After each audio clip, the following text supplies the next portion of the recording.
Jane tinha 9 anos, Arna tinha 7 e o pequeno Grant apenas 4.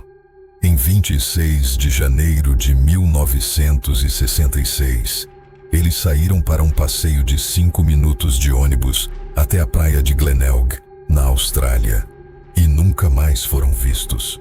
O que parecia ser apenas uma manhã ensolarada de feriado se transformou no maior mistério da história australiana. Foi o dia em que um país inteiro perdeu a sua paz e a sua inocência. Mas o que realmente aconteceu naquelas areias escaldantes?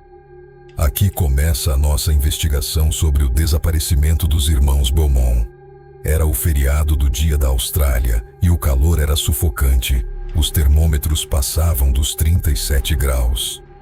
Como era comum naquela década, os pais, Jim e Nancy Beaumont, confiavam plenamente na responsabilidade da filha mais velha, Jane. Eles moravam em um subúrbio tranquilo, a apenas 3 quilômetros da costa de Adelaide.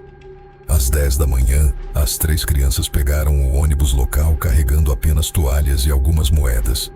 O plano era simples: brincar na água e voltar para o almoço às 12 horas. Naquela época, as crianças australianas gozavam de uma liberdade quase absoluta. Era um tempo em que ninguém trancava as portas e os vizinhos cuidavam uns dos outros. O perigo parecia algo distante, quase inexistente. No entanto, as horas passaram e o relógio marcou meio-dia. Depois, 2 da tarde. Quando Nancy percebeu que o ônibus das 2 chegou ao ponto final sem os seus filhos, um frio percorreu sua espinha. Jim, ao chegar do trabalho, encontrou a casa em um silêncio perturbador. As crianças não estavam lá. Onde estariam 3 crianças pequenas em uma praia lotada com milhares de pessoas? As investigações iniciais revelaram detalhes que até hoje intrigam a polícia. Diversas testemunhas afirmaram ter visto os irmãos Beaumont na praia, mas eles não estavam sozinhos.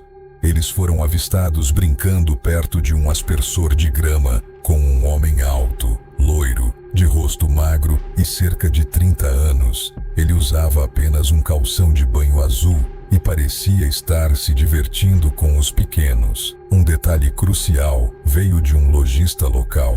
Ele relatou que Jane entrou em sua loja para comprar tortas de carne e pastéis usando uma nota de 1 libra. O problema? A mãe das crianças tinha dado a elas apenas moedas suficientes para a passagem e o lanche básico.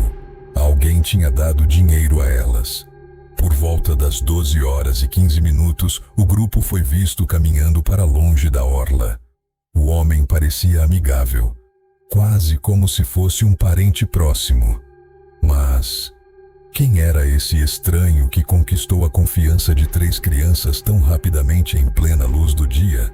Ninguém conseguiu identificá-lo. A resposta das autoridades foi imediata, mas insuficiente diante do que estava ocorrendo. Nos dias que se seguiram, a Austrália literalmente parou. Milhares de voluntários, policiais e mergulhadores vasculharam cada centímetro da praia de Glenelg e seus arredores. Eles olharam em bueiros de esgoto, prédios abandonados e vasculharam o fundo do oceano. A escala da busca foi sem precedentes na história do país, mobilizando mais de 50 mil pessoas. A foto dos 3 irmãos, sorridentes e bronzeados, estampava a primeira página de todos os jornais. A nação estava em vigília. No entanto, o tempo passava e nenhuma peça de roupa, nenhuma toalha e nenhum rastro sequer foi encontrado. Era como se a terra tivesse se aberto e engolido Jane, Arna e Grant em meio à multidão. A pergunta ecoava em cada lar australiano: como é possível que 3 crianças desapareçam sem deixar um único vestígio físico em uma área tão vigiada? O pânico começou a substituir a esperança. O desaparecimento dos Beaumont não foi apenas um caso criminal, foi um trauma cultural profundo. Antes de 1966, os pais deixavam seus filhos brincarem nas ruas até o anoitecer sem qualquer preocupação. Tudo isso mudou em uma única tarde. O conceito de perigo vindo de estranhos, conhecido mundialmente como Stranger Danger, tornou-se uma obsessão nacional na Austrália. As regras de vigilância sobre a infância foram endurecidas permanentemente.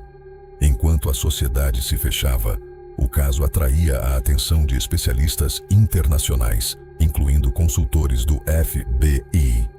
Mas, apesar de todo o esforço tecnológico e humano, o mistério permanecia estagnado, sem qualquer avanço real. A dor de Jim e Nancy tornou-se pública, uma agonia que duraria décadas sob a luz cruel dos refletores da mídia. Eles nunca mudaram de casa e mantiveram o quarto das crianças intacto por anos, esperando por um retorno que nunca aconteceu. Mas haveria algum culpado escondido nas sombras de Adelaide? O desespero muitas vezes leva a caminhos sombrios e enganosos. Em 1967, um vidente holandês chamado Gerard Croiset foi trazido à Austrália com passagens pagas por doações públicas. Ele afirmou com convicção que os corpos estavam enterrados sob o piso de um armazém recém-construído. A polícia, sob pressão popular, escavou o local diante de uma multidão silenciosa, mas não encontrou absolutamente nada. Anos depois, em 1968, a família recebeu cartas anônimas afirmando que as crianças estavam vivas e sendo bem cuidadas. Jim e Nancy viajaram centenas de quilômetros para encontrar o suposto remetente em um local combinado.